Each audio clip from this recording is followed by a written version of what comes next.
So tell me, what's your name and what class did you just take? My name's Heather Baggett, and I just took the Healing Through Arts class on the online course. Cool. Show me some of your work.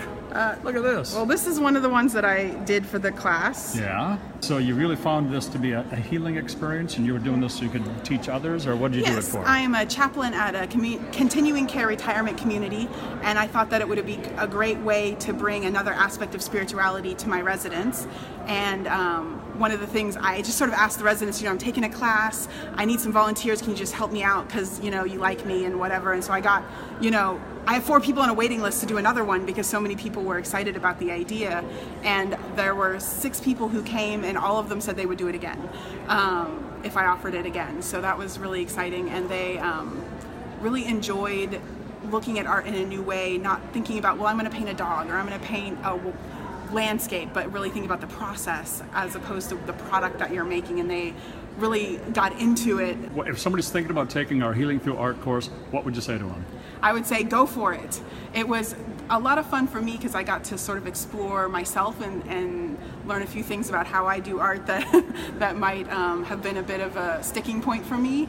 And I learned how much I value control and how it was very freeing to sort of not be in full control of the final product, but really engage in the process of making and creating and learning without worrying about what was going to come out at the end. So was it healing? It was, I think. How did it heal? It removed some barriers I had for my creative process, because before, if I would try to make something and it didn't turn out exactly how I wanted it to turn out, I would think it was a failure. And so it really opened up and healed the idea that art can be a failure. And so now do you feel that you know better how to train somebody on healing?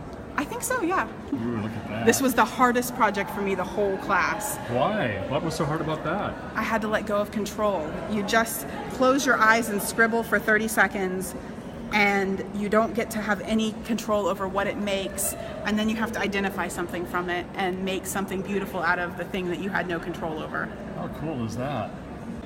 This was another one that I made. And are you like a professional artist? Not at all. You haven't done this before at all? I mean, hobby. Yeah. But not professionally, no. Did you find new parts of you creatively that showed up? Yeah.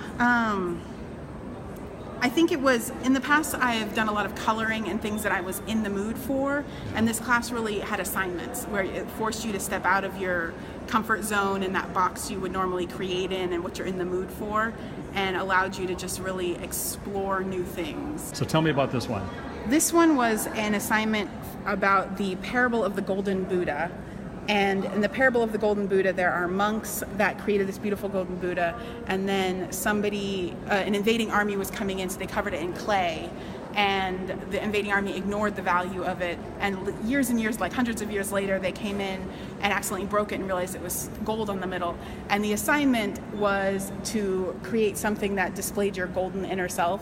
But I really, from the parable, I got that even it wasn't important that it was gold, it was important that it was Buddha. So the clay was the beautiful part. So instead of drawing my golden self, I drew my clay self.